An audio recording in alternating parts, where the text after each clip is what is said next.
നമസ്കാരം, ഞാൻ ഡോക്ടർ ആതിര. ഇന്ന് നമ്മൾ ഡിസ്കസ് ചെയ്യാൻ പോകുന്നത് ഇപ്പോൾ മഴയാണ്. വെള്ളക്കെട്ടുകളിൽ വെള്ളം കൂടുന്നുണ്ട്, പുഴയിൽ വെള്ളം കൂടുന്നുണ്ട്, അതേപോലെ തന്നെ കിണർ, അങ്ങനെയുള്ള തോട്, അങ്ങനെയുള്ളതിലൊക്കെ ഒരുപാട് വെള്ളം കൂടുന്ന സമയമാണ്. ആ സമയങ്ങളിൽ തന്നെ അതിൽ വീണ് മുങ്ങിയുള്ള അപകടങ്ങൾ ഉണ്ടാവാനുള്ള സാധ്യതകളും കൂടുതലാണ്.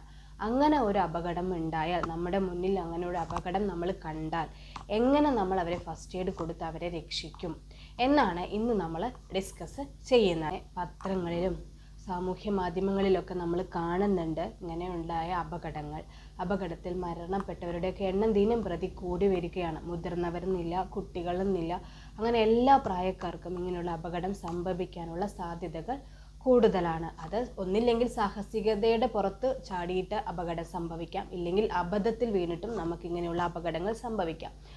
ഇങ്ങനൊരു സിറ്റുവേഷൻ നമുക്ക് ഉണ്ടായാൽ, അല്ലെങ്കിൽ നമ്മുടെ ചുറ്റുമുള്ളവർക്കിടയിൽ ഉണ്ടായാൽ, നമുക്ക് മുന്നിലുണ്ടായാൽ നമ്മൾ എങ്ങനെ അയാളെ രക്ഷിക്കും, എന്ത് ഫസ്റ്റ് എയ്ഡ് അവർക്ക് കൊടുക്കും എന്നൊക്കെയാണ് ഇന്ന് നമ്മൾ ഡിസ്കസ് ചെയ്യുന്നത്. വീണ് അപകടം ഉണ്ടാവുന്ന സമയത്ത് എങ്ങനെ രക്ഷിക്കണം, എന്ത് ചെയ്യണം എന്നതിലൊക്കെ പൊതുജനങ്ങൾക്കിടയിൽ പല തെറ്റിദ്ധാരണകളും ഉണ്ട്. പല രീതിയിൽ പല തരത്തിലായിരിക്കും ആളുകൾ ഇങ്ങനെ ഒരു അപകടം കാണുന്ന സമയത്ത് പ്രതികരിക്കുക. അതിൽ ഫസ്റ്റ് എന്ന് പറഞ്ഞാൽ ഒരിക്കലും നമ്മൾ ആവേശം കാണിക്കരുത്. കാരണം വെള്ളത്തിൽ മുങ്ങിത്താഴുന്ന ഒരാളെ രക്ഷിക്കാൻ നമ്മൾ ഇറങ്ങുന്ന സമയത്ത് നമുക്ക് നല്ല ഒരു എക്സ്പീരിയൻസ് ഉണ്ടായിരിക്കണം, നീന്തൽ അറിഞ്ഞിരിക്കണം. അല്ലാതെ ഒരു ആവേശത്തിൻ്റെ പുറത്ത് നമ്മൾ അതിലോട്ട് എടുത്ത് ചാടിയാൽ ഈ രക്ഷിക്കാൻ പോയ ആൾക്ക് തന്നെ അവരുടെ ജീവൻ നഷ്ടപ്പെടാനുള്ള സാധ്യതകൾ കൂടുതലാണ്. അതുകൊണ്ട് നമ്മൾ വെള്ളത്തിൽ മുങ്ങി താഴുന്ന ഒരാളെ രക്ഷിക്കാൻ ചാടുന്ന സമയത്ത് കറക്റ്റായിട്ട് നമുക്ക് നീന്തൽ അറിഞ്ഞിരിക്കണം. എന്നാൽ മാത്രമേ നമ്മൾ അങ്ങനെ വെള്ളത്തിലിറങ്ങിയിട്ട് അവരെ രക്ഷിക്കാൻ നമുക്ക് കഴിയുള്ളൂ. ആളുകൾ ഉണ്ടാവില്ല. എന്തുകൊണ്ടാണ് ആവേശം കാണിക്കരുതെന്ന് നമ്മൾ പറയുന്നത്? നമ്മൾ വെള്ളത്തിൽ വീണു പോയ ഒരാളാണെങ്കിൽ അയാൾക്ക് എങ്ങനെയെങ്കിലും അവിടെ നിന്ന് രക്ഷപ്പെടണം എന്നൊരു ചിന്ത മാത്രമേ ഉണ്ടാവുള്ളൂ. അപ്പോൾ അയാൾ എത്ര ബലത്തിൽ, എത്ര ശക്തിയിൽ ശ്രമിക്കാൻ പറ്റുമോ അത്രയും ശക്തിയിൽ അവർ രക്ഷപ്പെടാൻ വേണ്ടി ശ്രമിച്ചു കൊണ്ടിരിക്കും. വെള്ളം കുടിക്കും, അതിൻ്റെ ഭാഗമായിട്ട് ചുറ്റുമുള്ള എന്തെങ്കിലും പിടിച്ച് കയറാൻ വേണ്ടി അത് പിടിച്ച് വലിക്കും, മണ്ണ് കടിക്കും. അങ്ങനെ അവർ എങ്ങനെയെങ്കിലും രക്ഷപ്പെടണം എന്നൊരു ചിന്ത മാത്രമേ അവർക്ക് ഉണ്ടാവുള്ളൂ. അതിനു വേണ്ടി അവരെ തൊട്ടടുത്ത് കണ്ട് എന്തിലും പിടിച്ച് വലിക്കും. അപ്പോൾ നമ്മൾ അങ്ങനെ അവരെ രക്ഷിക്കാൻ വേണ്ടി ചാടുന്ന സമയത്ത് നമ്മൾ ചാടി അവരെ നമുക്ക് പിടിക്കാൻ, അവർ നമ്മളെ ബലമായി പിടിച്ച് വലിച്ച്, നമ്മൾ അത്ര എക്സ്പീരിയൻസ് ഇല്ല, നീന്തൽ അറിയാത്ത ഒരാളാണെന്നുണ്ടെങ്കിൽ നമ്മൾ വെള്ളത്തിലോട്ട് മുങ്ങിപ്പോവാനും മരണം സംഭവിക്കാനുമുള്ള സാധ്യത കൂടുതലാണ്. അതുകൊണ്ടാണ് പറയുന്നത് ആവേശം കാണിക്കരുത്. അത്ര എക്സ്പീരിയൻസ് ഉണ്ടോ, അല്ലെങ്കിൽ നീന്തൽ നന്നായിട്ട് അറിയുന്ന ഒരാൾ മാത്രമേ അങ്ങനെ ഒരാളെ രക്ഷിക്കാൻ വേണ്ടിയിട്ട് വെള്ളത്തിലോട്ടെടുത്ത് ചാടാൻ പാടുള്ളൂ. രക്ഷിക്കാൻ വേണ്ടി ചാടുകയാണെന്നുണ്ടെങ്കിൽ നമ്മൾ ശ്രദ്ധിക്കേണ്ട കുറച്ച് കാര്യങ്ങളുണ്ട്. അതെന്താണെന്ന് നമുക്ക് നോക്കാം. രക്ഷാപ്രവർത്തകൻ വെള്ളത്തിൽ മുങ്ങി താഴുന്ന ഒരാളെ രക്ഷിക്കാൻ ചാടുന്ന സമയത്ത് ഒരിക്കലും അവരുടെ കൈ പിടിച്ച് വലിക്കരുത്. കാരണം അവരെ ഓൾറെഡി മരിക്കാൻ പോവുകയാണ് എന്നുള്ളൊരു ചിന്ത അവർക്ക് ഉണ്ടാവും. അപ്പോൾ എങ്ങനെയെങ്കിലും ഏത് വിധേനയും രക്ഷിക്കണം, അല്ലെങ്കിൽ ഏത് വിധേനയും രക്ഷപ്പെടണം എന്നൊരു ചിന്ത അവർക്ക് ഉണ്ടാവുള്ളൂ. അപ്പോൾ അവരെ എന്ത് പിടിവള്ളി കിട്ടിയാലും അതിൽ മുറുക്കെ പിടിക്കും, ഭയങ്കര ശക്തിയോടെ പിടിക്കും. അപ്പം നമ്മൾ കൈ പിടിച്ച് വലിക്കുന്ന സമയത്ത് അവർ നമ്മുടെ കയ്യിൽ ശക്തിയായി പിടിച്ചിട്ട് നമ്മളെയും പിടിച്ച് ഉള്ളിലോട്ട് വെള്ളത്തിൽ ആഴത്തിലേക്ക് പോകാനുള്ള സാധ്യത കൂടുതലാണ്. അങ്ങനെയുള്ള സമയത്ത് നമുക്കും അപകടം സംഭവിക്കാനുള്ള സാധ്യത കൂടുതലാണ്. അതുകൊണ്ട് നമ്മളെങ്ങനെ അവരെ രക്ഷിക്കാൻ വേണ്ടിയിട്ട് ചാടുകയാണെന്നുണ്ടെങ്കിൽ നമ്മൾ ഒരിക്കലും അവരുടെ കൈ പിടിച്ച് വലിക്കരുത്. അങ്ങനെ അവരെ രക്ഷിക്കാൻ വേണ്ടി പോവുകയാണ്. അപ്പോൾ അങ്ങനെ രക്ഷാപ്രവർത്തകൻ ഞാൻ പറയുന്ന ഈ രീതികളിൽ ഏതെങ്കിലും ഒരു രീതി അവർക്ക് ഉപയോഗിച്ചിട്ട് രക്ഷപ്പെടുത്താവുന്നതാണ്. അതിലെ ഒന്നാമത്തേതെന്ന് പറഞ്ഞാൽ നമ്മൾ അവരുടെ പുറകിലൂടെ ചെന്നിട്ട് അവരുടെ മുടിക്കെട്ടിൽ പിടിച്ചിട്ട് അവരെ മുകളിലേക്ക് ഉയർത്തി കരയിലേക്ക് എത്തിക്കാൻ ശ്രമിക്കുക എന്നാണ് ആദ്യത്തെ കാര്യം. ഇങ്ങനെ നമുക്ക് അവരെ ഇനി മുടി ഇല്ലാത്തൊരാളാണെങ്കിലോ നമുക്ക് അവരുടെ ഷർട്ടിൻ്റെ കോളറോ അല്ലെങ്കിൽ അവരുടെ വസ്ത്രത്തിൻ്റെ ഏതെങ്കിലും ഭാഗം പിടിച്ച് വലിച്ച് മുകളിലേക്ക് ഉയർത്തി കരയിലേക്ക് എത്തിക്കാൻ ശ്രമിക്കാം. ഇവിടെയൊക്കെ നമ്മൾ ഒരിക്കലും കയ്യിൽ പിടിക്കാൻ ശ്രമിക്കരുത്.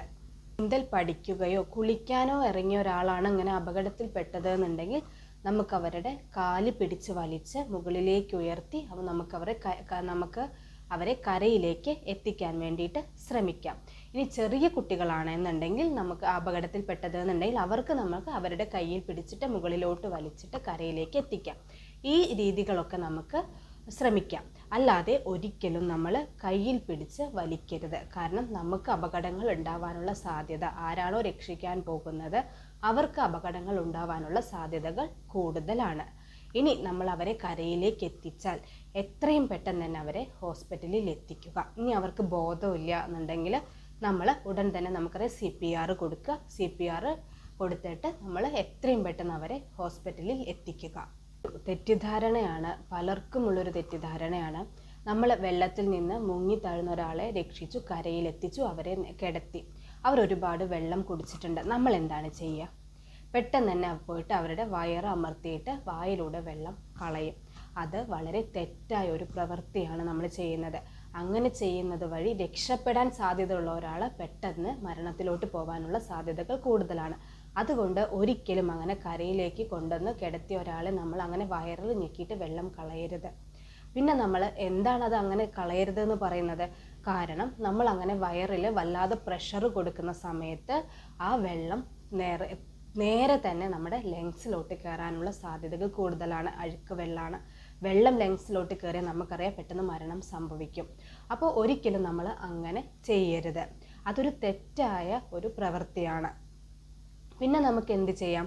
അവരുടെ വായയിൽ അങ്ങനെ എന്തെങ്കിലും മണ്ണോ അതേപോലെ തന്നെ പുല്ലോ ഒക്കെ നമ്മുടെ വായിൽ കുടുങ്ങിയിട്ടുണ്ട്. കാരണം രക്ഷപ്പെടാനുള്ള വെപ്രാളത്തിൽ കടിച്ചതോ പറിച്ചെടുത്തതൊക്കെ ആവാം.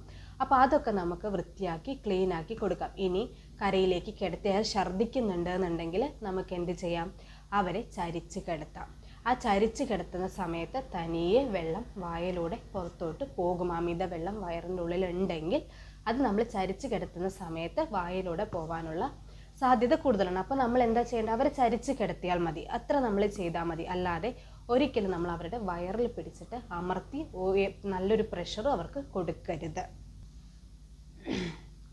അതേപോലെ തന്നെ അവരെ നമ്മൾക്കറിയാം വെള്ളത്തിൽ നിന്ന് എടുക്കുന്ന സമയത്ത് അവർ നല്ല തണുത്ത് മരവിച്ച അവസ്ഥയിലായിരിക്കും ഉണ്ടായിരിക്കുക. ആ സമയത്ത് നമുക്ക് വേണമെങ്കിൽ ഒരു കമ്പിളിയോ ഒരു പുതപ്പോ ഒക്കെ വെച്ച് അവരെ പുതച്ച് കിടത്താം. അങ്ങനെ കിടത്തിയിട്ട് അവർക്ക് ബോധമുണ്ടോ അല്ലെങ്കിൽ അവരുടെ ഹൃദയമിടിപ്പുണ്ടോ എന്നൊക്കെ നോക്കിയിട്ട്, ഇല്ലെങ്കിൽ CPR കൊടുക്കുക. CPR കൊടുത്തിട്ട് നമ്മൾക്ക് എത്രയും പെട്ടെന്ന് അവരെ ഹോസ്പിറ്റലിൽ എത്തിക്കാം. ഇതാണ് നമുക്ക് ചെയ്യാനുള്ള ഒരു പ്രൊസീജിയർ എന്ന് പറഞ്ഞാൽ. ഇങ്ങനെ ചെയ്താൽ തന്നെ എത്രയും പെട്ടെന്ന് നമ്മൾ ഹോസ്പിറ്റലിൽ എത്തിച്ചാൽ തന്നെ അവരെ രക്ഷപ്പെടാനുള്ള സാധ്യതകൾ കൂടുതലാണ്.